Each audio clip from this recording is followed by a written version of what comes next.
எல்லாருக்கும் வணக்கம். நான் டாக்டர் கார்த்திகேயன். இப்போ 2 நாட்களுக்கு முன்னாடி கேரளாவில் வெஸ்ட் நைல் ஃபீவர் அப்படிங்கிற ஒரு விதமான காய்ச்சல் பரவிட்டு இருக்கிறதா ரிப்போர்ட் பண்ணப்பட்டிருக்கு. ஏறக்குறைய ஹிந்து, டைம்ஸ் ஆஃப் இந்தியா எல்லா நியூஸ் பேப்பர்லயுமே இது ரிப்போர்ட் பண்ணப்பட்டிருக்கு. West Nile fever in Kerala, state government order all district to be vigilant அப்படின்னு சொல்லிட்டு, இந்த வெஸ்ட் நைல் ஃபீவர் அப்படிங்கிறது என்ன அப்படிங்கறத தான் இந்த வீடியோல பார்க்க போறோம். நிறைய பேர் இதை பத்தி கேள்விப்பட்டிருக்க மாட்டீங்க. இது என்ன புதுசா இருக்கே அப்படின்னு சொல்லிட்டு. இது ஒண்ணும் கிடையாது. இதுவும் ஒரு விதமான கொசுவினால் பரவக்கூடிய ஒரு ஃபீவர் தாங்க, காய்ச்சல் தான். இந்த கொசு கியூலெக்ஸ் அப்படிங்கிற ஒரு கொசு. இது கேரளா பகுதிகளில் அதிகமாகவே பார்க்க முடியும். தமிழ்நாட்டிலையும் இருக்கு, நிறையவே கியூலெக்ஸ் கொசுக்கள் இருக்கு. ஆனா வெஸ்ட் நைல் வைரஸ் அப்படிங்கிற அந்த வைரஸ் கிடையாதுங்க. இந்த வைரஸ் 1937லயே வந்துருச்சு. அதுக்கப்புறமா அடிக்கடி அங்கொன்னும் இங்கொன்னுமா வந்துகிட்டு இருக்கு. பொதுவா இந்த வைரஸ் மனிதர்கள் மத்தியில இருக்காது. இதுதாங்க வைரஸோட நேச்சுரல் சைக்கிள்.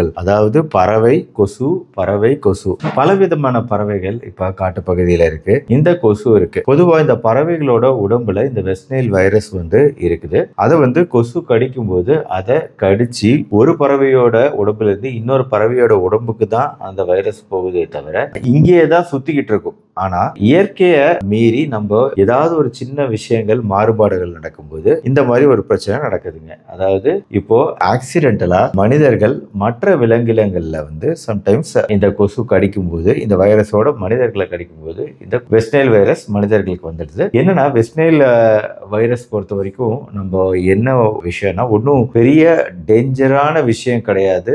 99% மக்களுக்கு என்னென்ன அறிகுறிகள் இருக்கும் அப்படின்னு பாத்தீங்கன்னா, காய்ச்சல், உடம்பு வலி, தசைகள்லாம் வலிக்கிற மாதிரி இருக்கும், லைட்டான தலை சுத்தல், டிசீனஸ் இருக்கும், கொஞ்சம் ஞாபக சக்தியா அந்த காய்ச்சல்ல குறைஞ்சு போன மாதிரி, ஒரு மாதிரி மறந்து போன மாதிரி ஒரு ஃபீலிங், சென்சேஷன் இருக்கலாம் பெரும்பாலானவங்களுக்கு. சில பேருக்கு வாந்தி வரலாம். அதுலயும் இந்த 99% பேருக்கு காய்ச்சல் வரும்னு கிடையவே கிடையாதுங்க. அதுல இந்த 99% பேர்ல பெரும்பாலானவங்களுக்கு அவங்க உடம்புல வைரஸ் வந்ததே தெரியாத அளவுக்கு எந்தவித அறிகுறிகளும் இருக்காது. பட் 1%, 99% நான் ஏன் சொல்லிக்கிட்டு இருக்கேன் அப்படின்னா, நம்ம ஏன் இந்த ஃபீவரை கண்டு பயப்படுவோம் அப்படின்னா, அந்த 1% எப்படி டெங்கு ஃபீவர் அந்த 1% பேருக்கு ஏதாவது ஒரு சீரியஸ் ப்ராப்ளம் வரலாம்னு சொல்றோமோ, அதே மாதிரி இந்த வெஸ்ட் நைல் ஃபீவர் காய்ச்சலை பொறுத்த வரைக்கும் அந்த 1% பேருக்கு இந்த வைரஸ் நம்ம உடம்புல ஃபுல்லா பரவி நம்ம மூளைக்கு போகக்கூடிய வாய்ப்பு இருக்கு. இப்போ மூளைக்கு போய் மூளையை பாதிக்கும் போது கழுத்துகள்லாம் ஸ்டிஃப் ஆகும், என்செஃபலைட்டிஸ்ன்னு சொல்லக்கூடிய பிரச்சனைகள் உருவாகும். காய்ச்சலோட சேர்ந்து சீசரு, ஃபிட்ஸ் வர்றது இதெல்லாம் அதிகரிக்கும். இதுக்கும் நிறைய கேஸ் ஸ்டடிகள் இருக்குங்க. இப்போ பார்த்தீங்கன்னா fatal neuro invasive west Nile virus infection in a traveller returning from Madagascar அப்படின்னு சொல்லிட்டு, இது மடகாஸ்கர் ஆப்பிரிக்கன் கண்ட்ரி. இங்க பொதுவாக வெஸ்ட் நைல் வைரஸே கிடையாது. எப்படி நம்ம ஊர்ல வெஸ்ட் நைல் வைரஸ் கிடையாதோ, ஆனா பக்கத்துல கேரளாவில் இருக்கோ அதே மாதிரி ஒரு டிராவலர் அவங்க ஒரு டூர் போயிருக்காங்க. ஒரு 15 நாள் காட்டு பகுதியில் இருந்திருக்கிறாங்க. இந்த வேட்டையாடுறது இந்த மாதிரி ஒரு சில விஷயங்கள்லாம் பண்ண போக அங்க இருந்து திரும்பி வரும்போதே அதிக காய்ச்சலோட வந்திருக்கிறாங்க. காய்ச்சல் மட்டும் இல்லாம அடுத்த 2-3 நாட்கள்லயே கை கால்கள்லாம் வராம போய் ஃபேஷியல் பேராலிசிஸ்லாம் ஆகி மூளை நல்லா பாதிச்சிருக்கு அப்படின்னு தெரிய வருது. டெஸ்ட்லாம் எடுத்து பார்க்கும்போது அதுல பாக்டீரியா தொற்றுகள் எதுவும் வரல. ஆனா லிம்போசைட்னு சொல்லிட்டு அந்த CSF, நம்ம செரிப்ரோஸ்பைனல் ஃப்ளூயிட் எடுத்து டெஸ்ட் பண்ணி பார்க்கும்போது அதுல நிறைய லிம்போசைட்ஸ் இருக்குது. ஆனா பாக்டீரியா கிருமி தொற்று இல்ல. இதெல்லாம் என்ன விஷயத்தை சொல்லுதுன்னா,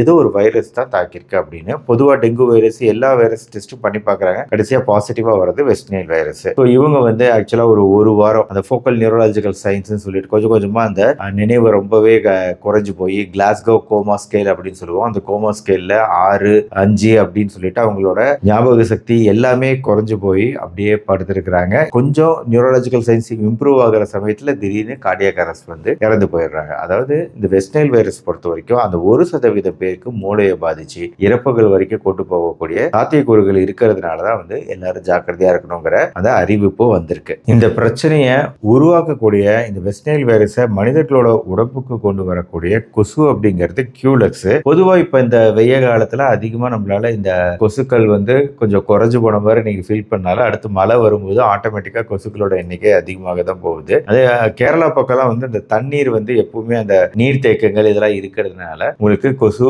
எப்பவும் இருந்துகிட்டே இருக்கிறதுனால ஈஸியா வந்து பரவக்கூடிய வாய்ப்புகள் இருக்கு. அதனால அவங்க ஜாக்கிரதையா இருக்கணும் அப்படிங்கிற அறிவிப்பு வந்திருக்கு. அங்க மழையும் பெய்ய ஆரம்பிச்சிருக்கு அப்பப்ப. அதனால வந்து இந்த வெஸ்ட் நைல் வைரஸ் வந்துச்சுன்னா இந்த 1% பேருக்கு டேஞ்சர் அப்படிங்கிறதுனால நம்ம ஜாக்கிரதையா இருந்துக்கணும். இன்ஃபேக்ட் கேரளா போறது, டூர் போறது அதெல்லாம் கூட இந்த சமயத்துல அவாய்ட் பண்ணிக்கிறது பெட்டர் கொஞ்ச நாளைக்கு. இப்போ வெஸ்ட் நைல் வைரஸ் வந்து உங்களுக்கு கேரளாவோட வடக்கு பகுதி டிஸ்ட்ரிக்ட்லாம் இருக்கு. தெற்கு பகுதி டிஸ்ட்ரிக்ட்ஸ்ல கம்மி தான். பட் இருந்தாலுமே வந்து எல்லா டிஸ்ட்ரிக்டும் அலர்ட்டா இருக்கணும் அப்படிங்கிற அறிவிப்பு அங்க இருக்கு. அதே மாதிரி நம்மளும் கொஞ்சம் ஜாக்கிரதையா இருந்துக்குவோம். நெக்ஸ்ட் இந்த காய்ச்சலுக்கான மருந்துகள் ட்ரீட்மெண்ட் பொறுத்த வரைக்கும் இதெல்லாம் வந்து வைரஸுங்க. அதனால சப்போர்ட்டிவ் கேர் தான். காய்ச்சல் வருதுன்னா காய்ச்சலை குறைக்கணும், உடம்பில் நீர் சத்து குறையாம பார்த்துக்கணும், டீஹைட்ரேஷன் ஆகாம பார்த்துக்கணும் போன்ற சப்போர்ட் தான் நம்ம கொடுக்க முடியுமே தவிர இதுக்குன்னு தனியா மருந்துகள் கிடையாது, இதுக்குன்னு தனியா தடுப்பூசியும் கிடையாது. அதனால நம்மள ஜாக்கிரதையா பாதுகாத்துக்கிறது தான் இங்க முக்கியமான ஒரு விஷயமா இருக்கு. இந்த வெஸ்ட் நைல் வைரஸ் குறித்த புரிதல் உங்களுக்கு இந்த வீடியோ மூலமா ஏற்பட்டிருக்கும்னு நினைக்கிறேன். மேலும் இந்த வைரஸ் வந்து 2011 இருந்து